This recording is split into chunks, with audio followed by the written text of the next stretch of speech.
આ ધોળિયા માર્ગે ફરી આપ સૌનું સ્વાગત છે। આજે ફરી એક વખત ખેતરમાં જવાનો અવસર મળ્યો છે, તો વિચાર્યું કે લાવો એક નાનકડો વિડીયો બનાવું અને ખેતરની શું હાલત છે, ખેતરનું શું વાતાવરણ છે એ આપની સમક્ષ રજૂ કરું। સૌથી પહેલાં તો આ દ્વાર ખોલીશું, કારણ કે હવે આવા દ્વાર વગર કોઈ છૂટકો રહ્યો નથી। એનું કારણ નીલગાયનો ત્રાસ, રખડતી ગાયો અને અન્ય પશુઓના ત્રાસના કારણે ચારે બાજુ ખેતરોમાં ફેન્સિંગ જોવા મળે છે। કુદરતી વાડ હવે રહી નથી, કારણ કે હવે ખેડૂતને ખેતી કરવી ખૂબ જ મુશ્કેલ પડી ગઈ છે। જેવો જ દ્વાર ખોલીશું, તમારી સામે સોનેરી પાનનો મુલક એટલે કે તમાકુ અને અંદર પ્રવેશ કરતાની સાથે જ આ આમ્રમંજરી હસીને તમારું સ્વાગત કરતી જોવા મળે છે। મિત્રો, ખેતરનું વાતાવરણ આ પહેલાં પણ મેં તમને કહી દીધું હતું કે જીવનનું સાચું રહસ્ય, જીવન જીવવાનો આનંદ એ બધું આ પ્રકૃતિના ખોળામાં છે। દૂર સુધી તમે નજર કરશો તો માત્ર ને માત્ર આ મારા ખેતરમાં તમને તમાકુ સિવાય કશું જોવા નહીં મળે। એવું નથી કે પ્રકૃતિ માત્ર તમને કોઈ એક ઋતુમાં, કોઈ એક ચોક્કસ સમયે જ તમારું સ્વાગત કરતી જોવા મળે। અહીંયા પ્રકૃતિ દરેક ઋતુમાં, દરેક પરિસ્થિતિમાં તમને આવકારતી હોય છે। તમારી તાલાવેલી જેટલી હોય એટલું પ્રકૃતિ તમને પીરસવાનો પ્રયત્ન કરતી હોય છે। ખેતરમાં પ્રવેશ કરતાની સાથે જ જે આનંદની અનુભૂતિ થાય, જે સ્ફૂર્તિની અનુભૂતિ થાય, ઠંડી તાજી હવા, પક્ષીઓનો કલરવ અને લહેરાતો પાક, આમ જોઈએ તો તમાકુ એક નશાનું પ્રતીક છે। સરકારે તમાકુની ઘણી બધી પ્રોડક્ટ ઉપર પ્રતિબંધ મૂક્યો છે, પણ ચરોતરનો વિસ્તાર એક એવો વિસ્તાર છે કે જો ખેડૂતને તમાકુ સિવાય બીજું કશું જ કરવું થોડું મુશ્કેલ બની જાય છે। તમાકુ માટે જાણીતું છે, એટલે જ આ ચરોતરને સોનેરી પાનનું મુલક કહેવામાં આવે છે। અને આના કારણે જ કદાચ સમગ્ર વર્ષની ખેતીની જે આવક છે એ ખેડૂતને જોવા મળે। જો કે આ વિસ્તારની અંદર હાલ મોટાભાગે ડ્રીપ ઇરિગેશન એટલે કે ટપક પદ્ધતિની સિંચાઈ થઈ ગઈ છે, અને મોટાભાગના ખેડૂતો હવે વોટર સોલ્યુબલ ખાતરનો ઉપયોગ કરી અને કેપ્સિકમ, મરચાં જેવી ખેતી કરે છે। શરૂઆતમાં તો ખૂબ જ આવક થાય છે, પરંતુ લાંબા ગાળે એ ડ્રીપ ઇરિગેશનમાં વપરાતું વોટર સોલ્યુબલ ખાતર ખૂબ જ નુકસાનકારક નીવડે છે। આજનું ભણેલો ગણેલો ખેડૂત પણ એ વાત સમજી શક્યો નથી, અને એનું કારણ એટલું જ છે કે એને પૈસા મળે છે, પણ એને એ ખબર નથી કે આવનારા 5 વર્ષ, 7 વર્ષ, 10 વર્ષ પછી જમીનની ફળદ્રુપતા એ વોટર સોલ્યુબલના ખાતરને કેટલી નાશ પામશે। મેં હજુ આ ખેતરમાં ક્યારેય એ પ્રયોગ કર્યો નથી। હજુ પણ મારા ખેતરમાં મોટાભાગે આવી છૂટા પાણીની માત્ર ને માત્ર તમાકુની ખેતી થાય છે, અને હજુ પણ હું વિચારું છું કે આમાં રાસાયણિક ખાતર ધીમે ધીમે બંધ કરી અને પ્રાકૃતિક ખેતી તરફ વળું। જો આ એક બીજો પણ આંબો, એની મંજરી પણ આવી ગઈ છે। વાલા દર્શક મિત્રો, બીજી એક પણ તમને એક ખૂબીની વસ્તુ અને થોડીક આશ્ચર્યચકિત થવાય એવી વસ્તુ બતાવું છું। દર વખતે અહીંયા કાંટા મૂકી અને માટી પૂરી દેવામાં આવે છે, છતાંય તમે જોઈ શકો છો કે અહીંયા સાવડી નામનું એક એવું વિચિત્ર પ્રકારનું પ્રાણી કે જે બીજા ખેતરમાંથી અહીંયા નિયમિત રીતે મારા ખેતરમાં પ્રવેશ કરે છે। કદાચ તમને હું એના પીછા બતાવીશ કે આ એના પીછા છે। જુઓ, એના પીછાથી તમને ખબર પડશે કે રાતના સમયે અહીંયા પણ જો બીજું એક દર બનાવ્યું છે, એ રાતના સમયે જ અહીંયા એન્ટ્રી મારે છે। અને ખાવાનું તો બીજું કશું નથી, પણ આ ખેતરમાં કોઈક કારણસર તમાકુની અંદર જે વાકુંબા કહેવાય ને મકરવા, એ મકરવા નીકળી ગયા છે. કદાચ એના માટે એ આવતી છે. આમ તો રોજ આવે છે. તમાકુનું વાવેતર નહોતું એ પહેલાં પણ અહીંયા સાવડી આવતી હતી. ચારે બાજુ ફેન્સિંગ છે, છતાં પણ એની પોતાની બુદ્ધિથી એ ફેન્સિંગના છેલ્લા તારની નીચે પણ એ પોતે પોતાના આગળના પગ દ્વારા, નખ દ્વારા મોટી બોર્ડ બનાવી, અમારી ભાષામાં એને બોર્ડ કહેવાય છે, દર બનાવી અને પ્રવેશ કરે છે. આ માત્ર રાતની પ્રવૃત્તિ છે. એક રાતની અંદર અનેક ખાડાઓ કરી અને પ્રવેશી જાય છે. કદાચ એક નહીં, અનેક હોઈ શકે.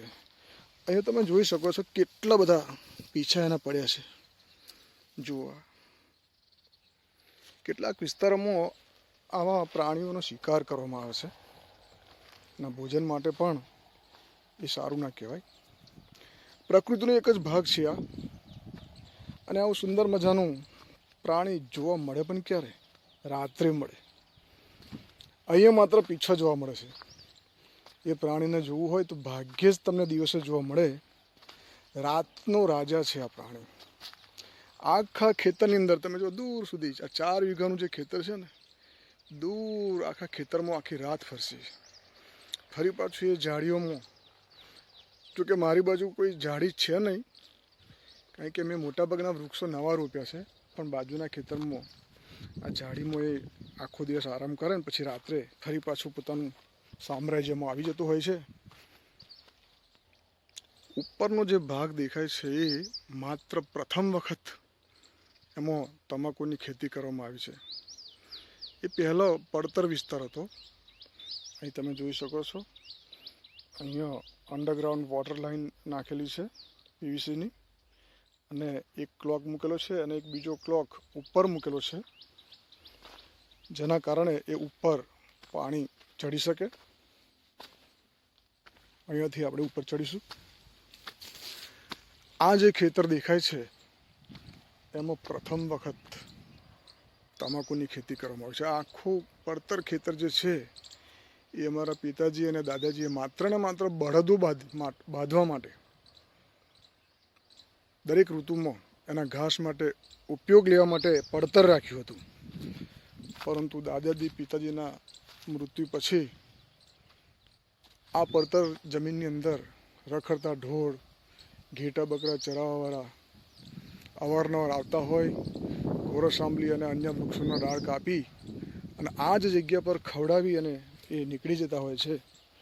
પછી મને એવું લાગ્યું કે આ પડતર જમીન મારે લેવલ કરાવી છે. જો કે વચ્ચેની જગ્યા પર તમાકુનો વિકાસ થોડો ઓછો જોવા મળશે, પણ આ પ્રથમ વખતની ખેતી કંઈ જેવી તેવી ના કહેવાય. અહીંયા પણ એક મેં ક્લોક મૂક્યો છે. હાલ પાણી ચાલુ છે, પણ મારે જરૂર નથી. અને એક નાનકડો ક્લોક મેં વૃક્ષોને પાણી પીવડાવવા માટે તો ખોલીશું, એટલે આગળ પાણી જશે.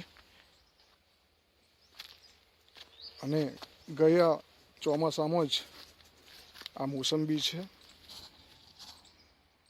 થોડા આગળ જઈશું એટલે એક જામફળી છે. આ જામફળ છે. અને મારા આગળના વિડીયોમાં તમે જોયું છે કે આ જે કલમી આંબા છે, આ કેસર છે. બીજો એક મલ્લિકાનો આ છે રોપ, અને ત્રીજો જે રોપ છે દશેરી નામનું જે પ્રજાતિ છે આંબાની, એ આ છે. અને થોડા આગળ બીજો એક કેસર આંબો પણ મેં રોપ્યો છે. આ ગયા વર્ષા ઋતુમાં જ આનું પ્લાન્ટિંગ કરેલું છે. બસ ખેડૂત પુત્ર હોવાના કારણે અને એજ્યુકેશન ડિપાર્ટમેન્ટમાં આવ્યા પહેલાં ખેતી કામમાં રહી ચૂકેલો છું, એટલે મને થોડું જ્ઞાન છે આ ખેતી બાબતમાં. અને વૃક્ષારોપણ કરવું એ આપણો પોતાનો, માત્ર ખેડૂતનો નહીં, એક ભારતીયનો પોતાનો ધર્મ હોવો જોઈએ. આ ખેતી પ્રધાન દેશની અંદર હવે વૃક્ષો બહુ ઓછા થતા જાય છે. ચલો ત્યારે પાણી પણ પીવડાવી દઈએ. હાલ પાણી ચાલુ છે. બાજુના ખેતરની જે લાઈન છે એમાં એક એક્સ્ટ્રા નાનકડી પાઇપ લીધી છે, અને પાણીનો પ્રશ્ન સોલ્વ કરવા માટે એક નાનકડો ક્લોક પણ મૂક્યો છે. અમે આજે આવ્યા જ છીએ તો થોડું પાણી એમને સિંચન કરી દઈએ, જેથી કરીને એ પણ ખુશ થઈ જાય. આખરે પ્રકૃતિ છે તો આપણે છીએ. પ્રકૃતિ ના હોય તો આપણું જીવન શક્ય નથી. આગળ મોસંબીને પણ પાણી પીવડાવી દઈએ.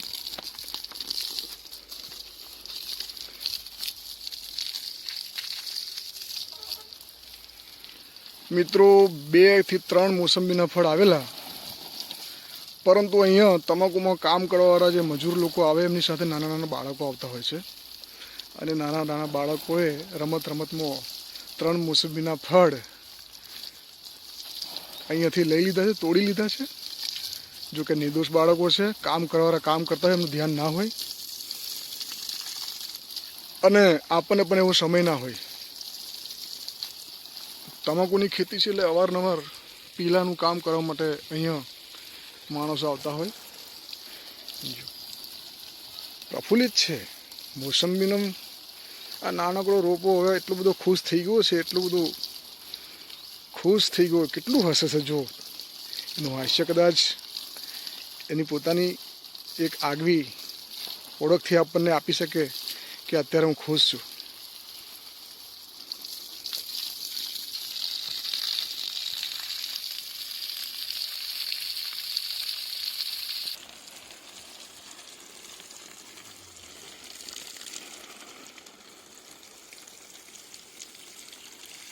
આ બાજુ તમે નજર કરશો તો તમને જેને આપણે મીઠી લીમડી કહીએ છીએ, જેનો આપણે ખાસ કરીને કઢી બનાવવામાં ઉપયોગ કરીએ અથવા તો અન્ય સબ્જીમાં, દાળમાં, એ પણ પાણી માટે હાલ ચાલતી રહી હતી. એને પણ મને હોંકારો દીધો કે હું બાકી છું, મને પણ પાણી આપો. એક આ નાનકડો બીજો છોડ છે.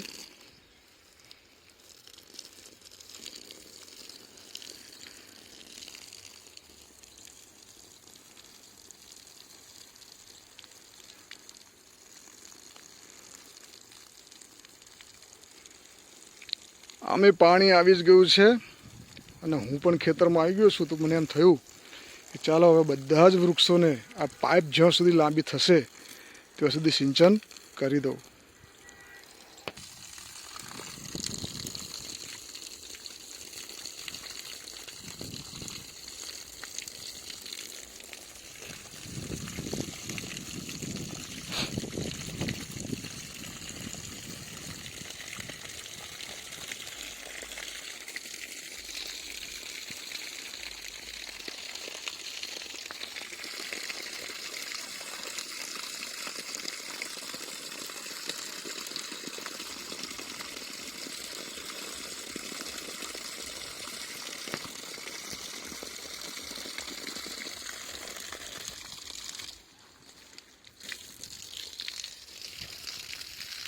મિત્રો દૂર સુધી તમે નજર નાખશો તો આ ખેતરમાં માત્ર ને માત્ર તમાકુ જોવા મળશે.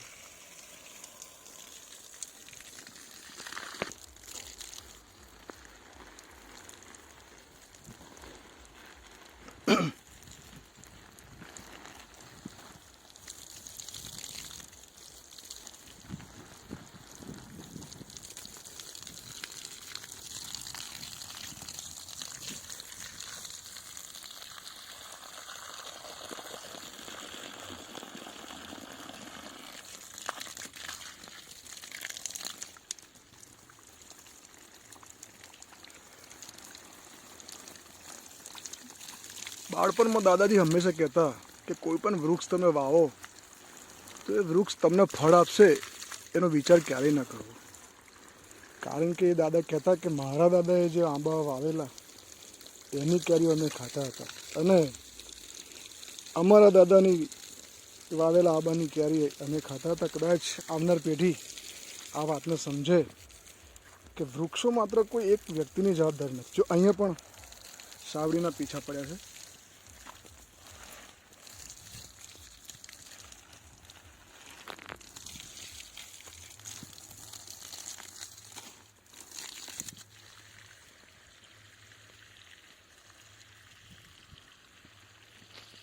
દર્શક મિત્રો, હાલ આજે બપોરના લગભગ 2:18 થઈ છે. એમ થયું કે લાવ થોડી વાર માટે આ ગોરસ આંબલીના ઝાડ નીચે બેસી જાઉં અને થોડો વિશ્રામ કરી લઉં. આજુબાજુ એકદમ નીરવ શાંતિ છે. એમ થાય કે કલાકો સુધી અહીંયા બેસી રહીએ. આ પડતર જમીનમાં આટલી સારી ખેતી થાય એવું વિચાર્યું નહોતું. તમે જોઈ શકો છો કેટલાક તમાકુના છોડ તો લગભગ 4 ફૂટ 4.5 ફૂટ જેટલા ઊંચા છે અને દૂર કદાચ તમારી નજર પહોંચતી હશે આ વૃક્ષ ઉપર. એ વૃક્ષ તમે ઓળખી બતાવો. ચલો હું જ એનો પરિચય આપી દઉં છું. આ જે વૃક્ષ છે ને એ અમે એની અમારી ભાષામાં ખાખરો કહીએ છીએ મિત્રો, અને માતૃભાષામાં એને કેસુડો, અન્ય ભાષામાં એને પલાસ પણ કહેવામાં આવે છે.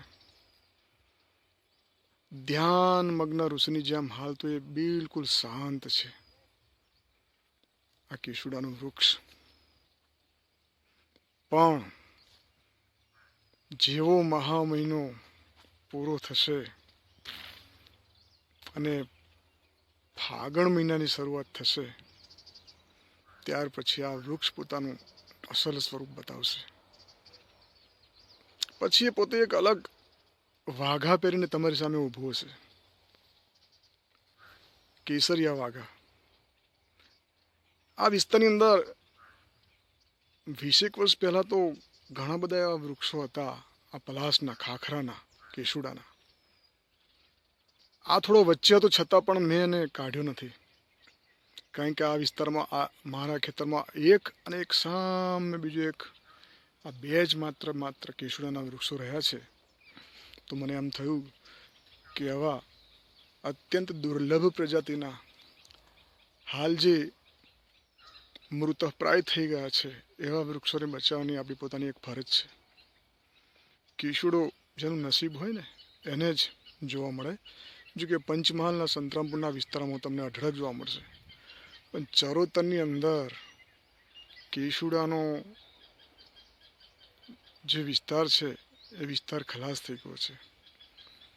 ફાગણ માસમાં જ્યારે આવીએ ને ત્યારે આ કેસુડાના તમામ પાન ખરી ગયા હોય, માત્ર ને માત્ર કેસરી કલરના ફૂલોથી એ સજ્જ બન્યો હોય.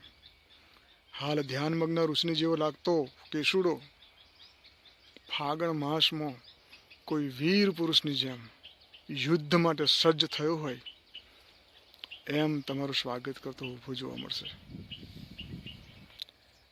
વૃક્ષો, વેલીઓ, વનસ્પતિ વચ્ચેનું જે જીવન છે, જે મનનો એક અદ્ભુત આનંદ છે, એ આનંદ કદાચ રેતી, કાંકરેટ, ઈંટોના જંગલમાં આપણને ભાગ્યે જ મળતો હોય. ખાસ કરીને એકદમ ચીર નીરવ શાંતિ, પક્ષીઓનો કલરવ હોય, ઠંડી ઠંડી શીતળ હવા, એ સિવાય તમારી આસપાસ તમારી સાથે વાત કરતો ભાગ્યે જ કોઈ ખેડૂત તમને જોવા મળશે. બાકી માત્ર ને માત્ર નરી પ્રકૃતિ. જો આ તમાકુના વૃક્ષ મારા કરતાં પણ થોડા ઊંચા નીકળી ગયા એવું મને લાગે છે. પ્રથમ વખતની ખેતી છે આ પડતર જમીનની અંદર, છતાં પણ ખૂબ જ સુંદર પાક છે. અને જે વ્યક્તિએ આ કામ કર્યું છે એ વ્યક્તિની મહેનત પણ છે.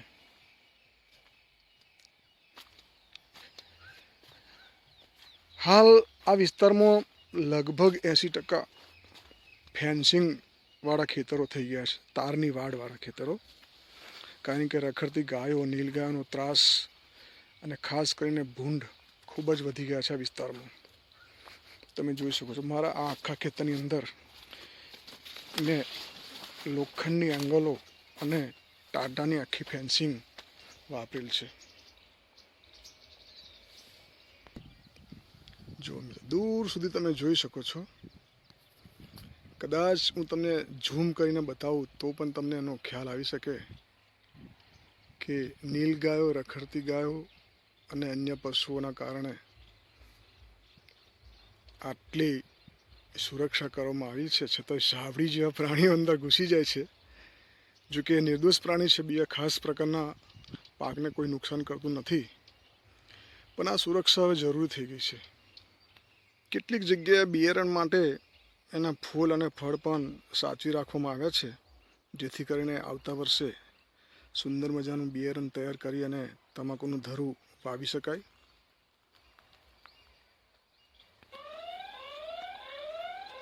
જો મિત્રો, આ એક એવો ચોકીદાર છે મારા ખેતરમાં કે કે જે આવતા જતા નજીકમાંથી આવતાને તરત પકડી લે છે. આ છે મારા ખેતરનો એક અદૃશ્ય ચોકીદાર. મને જોતા જ એ હસે છે, એટલે કે લાઇટ કરે છે. આ છે ટ્રુ વ્યૂનો સોલાર કેમેરો છે. સેશન મોશન, 24 કલાક રેકોર્ડિંગ અને HD ક્વોલિટીનું રેકોર્ડિંગ સતત કર્યા કરે છે. અત્યારે પણ એ મને જોઈ અને સાવધાન કરી રહ્યો છે. મિત્રો, એક વિચાર આવ્યો હતો કે કેમેરો, અને એ પણ સોલાર પેનલવાળો છે. જુઓ, તમે જોઈ શકો છો. હાલ એ એના સેન્સર દ્વારા મને પકડી લે છે.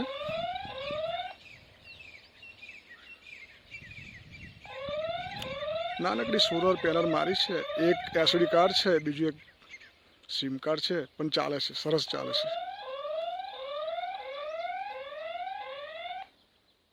જો મિત્રો, નીચેના વિસ્તારમાં આવતોની સાથે જ ફરી પાછો એ મારી સામું હાસ્ય કરી રહ્યો છે.